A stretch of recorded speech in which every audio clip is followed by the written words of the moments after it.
Alright, hey guys, Simon here. We're doing our Minecraft design school, and today we're looking at a kind of medieval village by Chris. So he sent this in, and let me just step back a bit. Interestingly, he's TNT'd the ground in front of the village. But let me just kind of stand here. Oh yeah, there's a sign here. Hello there, SCKChui. I apologize that most of the houses are not done on the inside. I have just been a fan for a while and love to watch your videos while playing this game. In fact, while building this, I was listening to your design school videos. Anyway, I hope you like my little town. Your opinion would mean a lot to me. Oh, his name is Miniature Limo. I don't know what name I should use. His name's Chris. But he calls himself that. Maybe I should just call him that. I'll just call him Chris. I prefer the town at night. Alright, so let me just stand here. And you guys can look at that while I read his message to me. So he says, so initially he said, I was just wondering what you think about my building style. The problem I have with it is I think it is a bit too messy. I tried to add as much detail as possible even though I've been trying to get a more simple style. I mainly do medieval builds, small towns and such. I just feel that I make the builds way too complicated and I was wondering if you agreed. Your opinion would mean a lot. I love your videos. Chris. And so, I mean, he just says, hey, what do you think? What do you think? Oh, I mean, that's a valid question. But then I kind of pressed him for more detail. And then I kind of asked him, okay, well, how do you go about your design? Like, where do you get your ideas from? And then where do you start? And then what do you do next? And so I asked for design process. So, like, how you go about thinking and building things, right? So then he gives me a longer message, which is good. And he says, I mostly get my ideas from games. At first I was trying to get the look of this place I lived near called Pickering Village, and I just started trying to get the look of it, the way the individual building kind of clutter into one huge building. Okay, so a lot of individual buildings clutter into a big building. I usually just build to what I think looks good, which is a major flaw because I see looking through most of my old builds that planning is important. Sometimes there isn't enough room inside for everything, and that needs to be there and such. The only real questions I ask myself when building are, how can I make this look as stable as possible, and how can I make this look like someone lives here and make it look good? I usually use a cobble base since I figure a stone base would make it more stable than having a wooden one. I have no architectural knowledge, but I'm assuming this is correct. Stone lasts longer, but they're not necessarily more stable. Stone does last longer than wood, usually. Wood will kind of rot over time. Even like the wooden buildings we build today, like, all the wood are chemically treated, and so they last maybe like 50 years. But, you know, eventually they have to be repaired. Although, like, stone also has problems. Like, if you're living in an area where things freeze a lot, like if it's cold in winter, then water gets into the cracks of the rocks and then they freeze. When water freezes, it expands, and so, you know, stone is not necessarily stable over, 50 years, 100 years. I mean, either way, you're gonna have to repair the thing over time anyway. That's the kind of architectural things. Then after the base is done and the bottom walls are completed, I use what I think is too much wood to support the second floor and try to work some sort of design into the largest face of the second floor, fences, trapdoors, etc. I usually try to make my buildings look as worn down as possible, to make it look like the roads have been thoroughly used and the building have been exposed to the element for many years, due to the law of the server and the Voskan Empire that this town is supposed to be a part of. So he's designing things for a... Oh crap, there's creeper there. So he's designing this thing for a server. So it's kind of like a role-playing server. I won't go too much into it, but basically the world has ended many times due to a god of change, and Voskan has been left as the only kingdom standing army. The only kingdom standing many times. Alright, so I mean, that's just, servers. The building should look very old and used. Anyway, back to the process. I don't really start out with any plan. I start with one building which is usually changed to the inn or town hall, and I build around it, building the road to connect the new part of the town and then building a wall around it. I built this town starting down Winter Street, and he's named the street, which is good, and built from there like it would have been built back then. People settling in an area, and slowly it expands into a village, a town, and so on. So his design process is fairly good. I mean, he's kind of mimicking how a real town would work and how real buildings would work. And so, he starts with the foundation, and then he builds the columns, and then he builds the walls. And that is, that's how real buildings are built. So, the process, I guess, lets him come up with fairly believable buildings. He says here there might be a slight problem with the map and the location of the town itself. Not sure where you logged on. No, we found the town pretty easily. I don't think the lights fits the overall design of the town, by the way. But when I started, I was just making a design for a roadside inn, along the roads connecting one part of the empire with another. And yeah, it got out of control like it usually does, and I just rolled with it. So he started with the inn, so let's go there first. So the road, Harwood is the name of the town. So he says he started with Winter Street.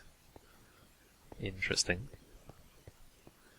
So come down here, Winter Street, and this, I believe, is what turned out to be the inn.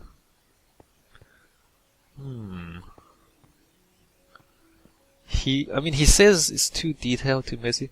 I don't know, it looks okay. Wait, where's the inn? The buildings don't have labels.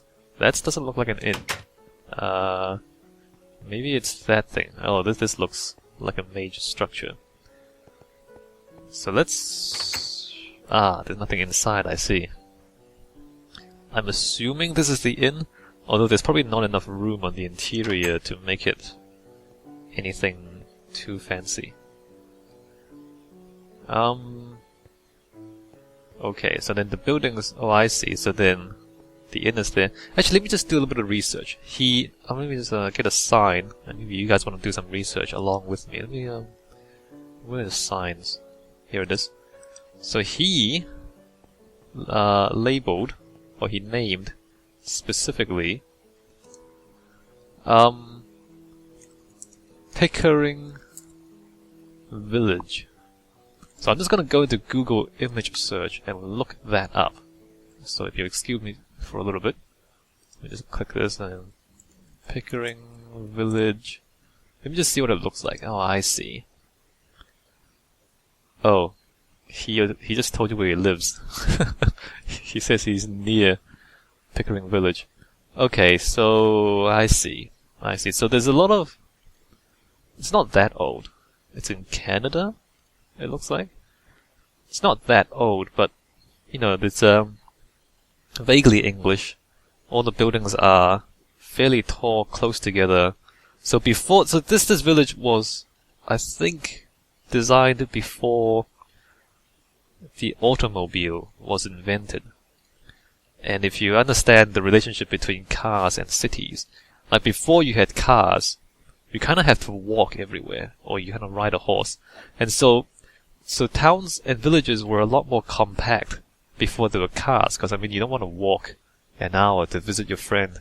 So you kind of everybody just kind of lived closer together, so you can walk to places within a reasonable amount of time. And so, alright, so if you look that up on your Google image search, you can kind of get the idea of what things look like. So towns are not compact just for the sake of being compact, or just for the hell of it. They're compact because people didn't have cars. So let me see what this is. Apartments, not finished. Alright, let's just have a look around. The interiors are fairly small, also fairly dark. Let me just torch this up a little bit so you can see what's going on. So there's like a circular thing there. Alright. So the interiors aren't very big. The exteriors look okay. I wonder how you feel about that, Chris. You have said in your message that sometimes you design things, see, like this staircase is really cramped, right? So you've said that you kind of design things without too much planning to start off, and sometimes it gets you into trouble because there's not enough space on the interior. Like, as you've built all this stuff, have you ever considered maybe just, starting off with a bigger floor plan? If a room like this is not big enough, and a staircase, like I always tell people, plan your staircase before you do anything else. And so, I think you can agree that this staircase is slightly awkward. To get into this room, you kind of almost fall into the staircase. So, some things are just have to plan out beforehand. The circulation, like the places where you walk from one room to the other, and staircases, you really have to give a lot of room. Like, you have to staircases take up a lot of space. Is what I'm trying to say. I know you said that, according to the role-playing server, you're supposed to have kind of worn towns and streets. This might be a bit much. This is like, massive potholes in the road. The thing about cities and towns is, the parts that people regularly use, they will maintain. So if people live here, they will spend the time to repair the roads because they use the roads all the time. They might not, for example, clean up the gardens around the edges of the town. Maybe some backyards are a bit rough, and then maybe the walls are a little bit worn. But usually the roads, the places where people go every day, these would be well maintained. So maybe like the roofs are a little bit old and worn. Not sure if you've done that. Like, the rooftops are actually kind of intact and clean, which is unusual because the roofs, unless it leaks too much, then people go up there and fix it. But if it doesn't leak too much, then they might not. There's a ditch in the ground. What does it mean? Not sure what that ditch in the ground means. There's also oh, I see. There's like who is that? Is it like the mayor? What does that say? Fort Vent of Fort Vert. Alright, so there's a fort back there. Not a huge fort. It's got a wall around it. Let me just walk around here first. So to the side there's a market, which is pretty good. Markets are always good. Maybe a little bit disorganized. Again, you might want to think about this kind of economy and how much things cost. Imagine in the real world, everything costs money. So then what happens is people will try to make things cheaply because they don't have a lot of money. And so, maybe the stores will be closer together or they'll line up better. Just because, it saves on material and it saves on space. You don't have to do it, of course. For example, wouldn't someone set up a store here as well or something? I don't know. Just some things to consider if you're designing towns and whatnot. It's pretty good. So your town has houses, it's got an inn, it's got marketplace, and I believe I saw earlier there's like a little bit of farm. I guess that's like a garden plot there. So, it's got all the pieces. That's pretty good. Everything's the same material. I guess that's not too surprising. So, you asked me, do I think this is messy? Let me just go back to your message. The problem I have is I think it's a bit too messy. That's what you said. A bit too messy. Do you think so? The thing is, compared to, Pickering Village, compared to what I see in these images, it is somewhat messy. But that's kind of the nature of Minecraft, because everything is blocky. You can make it simpler, but would that make you happy? Because the thing is, you do this naturally. You talk about, making the floor and then building up the walls and then adding detail. Like, you do this naturally. It's not like you're forced to put in the detail, like you chose to do this, right? So maybe, I mean, if you want to just clean it up, it's not that difficult. Just use fewer shapes and then just fewer materials. I don't know if that's a good thing. I don't know if you'd be happy with that. I mean, the only way to find out for you is to try it out for yourself and see.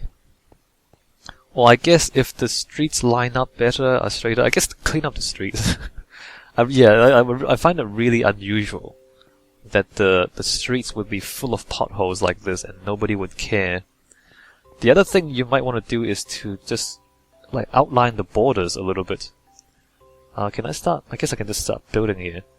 So like with shapes like this, actually if you look at kind of these pictures of Pickering Village, you might see that a lot of things have like clear outlines and like a house, like the roof line of the house will be a different color from the wall, and then maybe the interior of the wall will have like lines, like long straight lines, defining fairly simple shapes. Whereas some of the stuff here, like there's no clear outline. For example, if we just look at this block of bricks, there's a lot of shapes in here, but there's no clear outline. And maybe that's the sort of thing that you're missing. I don't know if that makes sense, if you want to try it. So here, like, there's a lot of bits and pieces. It's kind of alternating between the wood and the log and the wood and the log and the wood and the log. But there's no line. There's no kind of box around the whole thing in one material or another. So like that, like you see this sort of thing in Pickering Village quite a bit, right? So you kind of have the outline and it's filled with the wool, and then the outline and then it's filled with the bricks. So this looks actually more realistic. Except when you get to here, then you kind of have the outline of the logs, but then it sticks out a little bit, which is slightly odd. Does that kind of make sense? I'm not sure. The wall also, I mean, you've decided to use a whole lot of different heights of logs. Not sure, like, why. It's interesting. Not entirely sure why you would choose to do that instead of just having like a uniform height and then having a straight wall. I mean, you made the decision to do this, and I'm not saying it's a good or a bad decision. I'm just wondering, like, what made you choose, instead of having just a straight wall that's the same height all the way around, like a rectangle around the village, like you choose to have this kind of curving line, this kind of uneven thing going around here, because I mean it's more interesting. But like, why would you choose to do that? I mean, do you prefer this more than, say, something that just kind of lines up? Maybe, like, you say you think it's a bit too messy, but the way I look at it, like, if you wouldn't do this unless you thought the other option was too boring. Like, would you agree with that? Would it be too boring if you just made everything the same height and made everything square and lined up in straight lines? And if you do, then I mean, it's up to you to choose whether boring is a problem or whether too messy is a problem. Or maybe there's a balance to be made. Maybe it's all in a straight line. So maybe instead of having it curve around like this, have this straight line, but then it's different heights. Or alternatively, maybe it's different heights. I mean, maybe it's the same height, but it's just a straight line. So, that wouldn't be I don't know. Anyway, so what I'm trying to say is, if that concerns you, then you can experiment. Like if you've identified something that you want to change, then just think about, okay, so what's the alternative? And then just try it out and see if you like it better.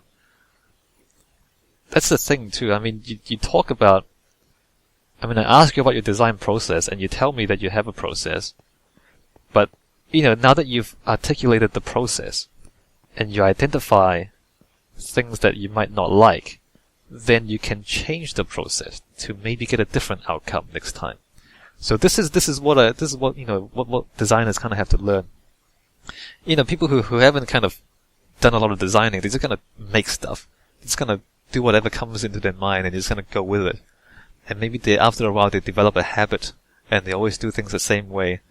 But a designer, what the designer has to do is to go back and think about what they've done, think about what they're doing, and then actively change them, actually actively change their habits to come to a different design. And that's critical thinking. That's questioning yourself and thinking about how you think, which is, it seems like it's just kind of too complicated or a bit gratuitous, but no, because the only way you can break out of your habits is to think about how you think and then deliberately do something different. So now that you've done that, you can do that. And really, it's not for me to tell you what's good or bad, because you have a certain goal. You have your goals in mind. Like you say, you have a server that you're designing this for. You know what the rules of the server are, or what the theme is, and you have an idea, and you've even identified something that you don't like about it yourself. So it's not for me to tell you what to do. It's for you to experiment and to change and to try different things. And it might be that after you try those different things, you realize that actually what you've done now is better. But that's fine, because you wanna find that out. So you still have to experiment to see which thing is better. Let me just come into this fort. So here we have kind of like target dummies and the wall, and then some hay, and then more target dummies. Does this thing have an interior? And where's the front door? Is the front door seriously on the side? Slightly odd. Oh, here it is. Barracks, I see. The barracks is here and it's not finished. Not that much room on the interior. Really, really not that much room. If you think about it, you put beds? Maybe one side is beds, the other side is tables, and maybe the storage. It's kind of crowded too. And I don't know how you feel about that. So do you think you want to build larger? Here's the thing. I'm thinking about building a city just for my own interest. But in my mind, I'm thinking about 10 block modules. So a house that fits within, a house for one person, or maybe 2 people, would maybe fit into a 10 by 10 square. So how big is this? 1, 2, 3, 4, 5, 6, 7, 8, 9, and there. So I guess from there to there, 10 by 10, is that it big enough for one house? So 10 by 10 basically is one room. Like a little kind of shack or a hovel. If you imagine half of this is 10 by 10. So maybe you can start thinking about your buildings in terms of that. 10 by 10 is one room. Which sounds a little bit crazy when you first think about it, but once you start building the room, once you put the walls in and put the furniture in, you realize that 10 by 10 is actually a pretty small room. So if you think about that, then some of these houses, so the inn, if it needs to have maybe 5 rooms or 6 rooms, so maybe it's 2 levels or 3 levels. Bottom level is the pub, and then 2 levels of rooms, and each room is 10 by 10, or maybe the rooms can be slightly smaller than that. So maybe you can fit 4 rooms in 30 by 10 or something. So I don't know if you think about sizes in those terms, but that might be an interesting exercise too, because if you're kind of concerned about how much space you need, and then maybe staircases, just try out staircases and see how much room they take. And so start maybe just kind of make a list of things. So a room is at least 10 by 10, or maybe at least 8 by 8, and then a staircase has to a 2 by 2, a 2 block wide staircase will take up 4 blocks for the walls, and then so maybe just start kind of jotting down some common sizes, or maybe go through all your builds and just see how big they are and how big do you think they are. And again, is this idea about thinking about thinking. Thinking about designing and just going back and asking, is this really big enough? What is this? Is the house? This is just the house, right? Oh, it's got 2 stories. How do you get upstairs? So there's no way to get upstairs at the moment. So you need stairs for this house. So you gotta think about this. If I put in the stairs here, stairs are 2 blocks wide, there's no room left. There's literally no room left. And so maybe the house needs to be twice as big just to have enough room here for a bathroom and a kitchen and a staircase. And then a lounge, possibly. So then once you kind of figure that out and decide how big it is, then the next thing you build, you use this information that you've kind of gathered to decide, okay, now I'm gonna make it bigger, and I'm gonna try and change things up a little bit, and then see what happens once you do that. So it's experimenting and being conscious of the decisions you're making and how you're building things. Because, like, you're kind of halfway there, but you talk about, you start with a plan, and you just do what feels right. But then you're going back and you're saying, well, maybe this is not right. So you're halfway there. You're building, and you're looking at it, and then you're thinking about it.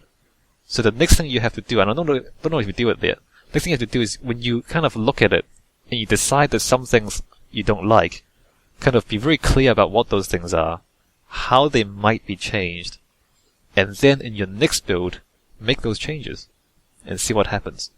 That's the design process. I don't know if I've explained this or if you kind of heard about this. It is kind of difficult to describe in the game without a diagram. So usually the diagram has maybe 4 cycles to it. Let me just try and see if I can get this. So you start off with, wait a minute, why can't I put this down?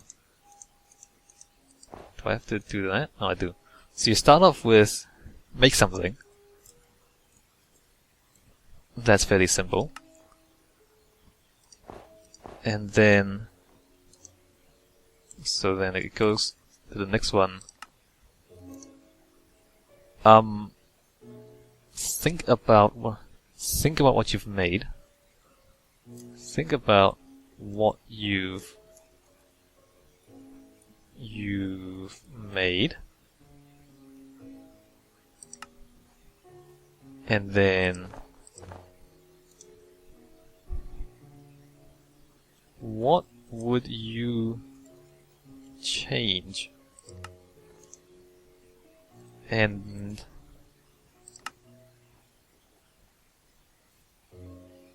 so make something, think about what you've made, what would you change, and then you go and make something else. So you kind of go back in a circle. This is a bad diagram. I'm trying to draw a diagram in the game. I mean, so that's the, oops, that's the wrong angle. So that's basically like the design process. Is you make something, you think about it, decide what you want to change, and then make something else, incorporating those changes. And the idea is every time you do this, you learn something. Every time you do this, the thing gets better because you're thinking about how to make it better. Like at this point, and at this point, you're thinking about, okay, how do I make it better? And so the next thing you make should be better. And then once you've made that, you look at it again and decide, well, what can I change about this? So design, this is design. This is this constant cycle of getting better and better and better at making this thing. And actually, there should also be a design brief as well. Maybe you should start here, actually. Define design brief. And if you're not familiar with what a design brief is, basically it's just a written description of what you're trying to do. So, if say you want to design a house, then the house, maybe it's a house for 4 people, therefore it needs 4 bedrooms, a kitchen, a lounge, a bathroom. Maybe it's 2 stories, and the materials are stone and wood. So it's a fairly basic description because we've got to write all this stuff down. And, maybe it has angled roofs like the ones you have. I'm just kind of describing what you're designing here, right? So that's a design brief. And then you make it. Make something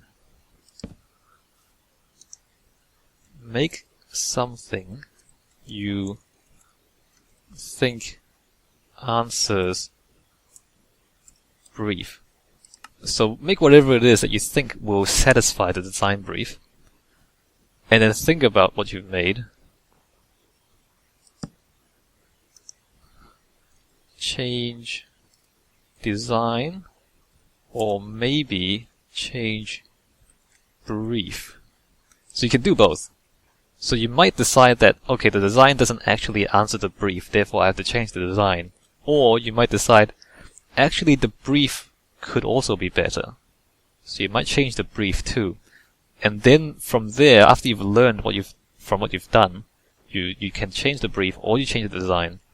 And then you ask the question. So the design brief is kind of important too, because you're listing of goals. Like sometimes people when they're like people who are not professional designers, they'll just have an idea and they just start building. But the problem is if they're not clear about what they start off doing, like their design might drift. Some people talk about that, how I started building a house, but halfway through it wasn't a very good house, so I changed it into an inn. Actually, that's kind of what you do, isn't it? So like halfway through the design, it just kind of changes into something else, because they weren't clear about what they were doing in the first place. And so then, if you do that, you're not learning about designing a house. So if every time you design a house, it turns into something else, you never actually manage to design a good house. You might end up designing an okay inn and an okay temple and an okay something else. But if you want to actually learn how to design a house, you kind of have to stick with it, right? You kind of have to make sure you actually design houses. So you kind of have to define exactly what you're doing, so that after you've done it, you can compare what you've done to what you wanted to do, and just be honest about, okay, this was actually not successful because it turned out to be an inn, not a house. So you kind of have to be clear about that if you want to improve, that is. If you just really, really want to improve, then you have to be kind of really clear about this stuff. This is probably like the one thing that every designer just needs to learn at the start. I hope this is useful.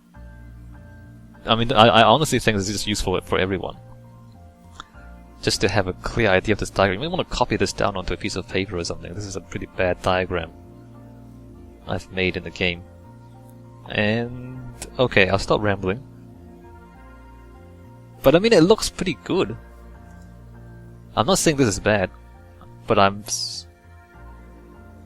yeah, not at all. I mean, if you just kind of look at it, it's a pretty decent village. Pretty decent village. But from your message to me, it sounds like you are not satisfied with it. And that's actually a pretty healthy attitude, to not be satisfied and to always be looking for ways to improve your work. I mean, that's how you improve. Market Road, Vert Street. Yeah, it's pretty good. It's pretty good. But maybe just even in your own time, you can just look at each house and say, okay, which ones do I like? Which one do I not like? Why do I like something more than something else? And just kind of ask these questions and just kind of answer them, so then you are more clear about each one, and then learn from each build. So maybe after each time you build a house, okay, what did I try differently this time, and what did I learn from it? Because that's the goal. That's the goal, really, is to learn. And from learning, you can become a better designer. That's basically the goal of all of this. So you can just kind of compare, okay, do I like this more? Do I like that more? And sometimes maybe it's just the same. Maybe it's just kind of different, but I like them both the same. But you can just kind of say, well, which parts do I like? Which parts do I not like? Maybe I don't like the windows. Maybe that's a bit weird. Maybe the window, that's too low to the ground compared to that. Maybe it's a bit odd. Maybe I should put that slightly higher.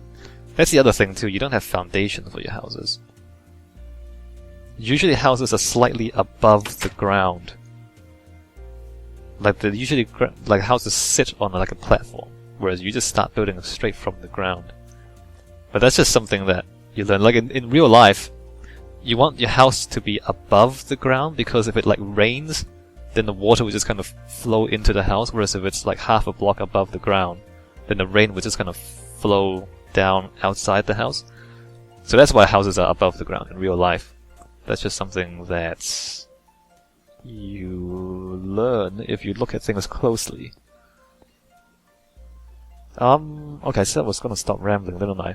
So yeah, if you have any more questions, feel free to ask them. But really, like, the most important thing is to learn yourself and to ask the questions of yourself and answer them yourself if you can. Because that's like the only reliable person is yourself, really. To, like, yeah, I mean, I don't wanna insult anyone. But if you can rely on yourself to learn, then that's the best thing, because you don't need to depend on anyone else to teach you. But if you have questions, feel free to ask, and I'll try my best to answer them. Okay, I'll stop rambling here. Fairly good start. And I'm fairly confident that you will be able to self-improve and get better. Alright.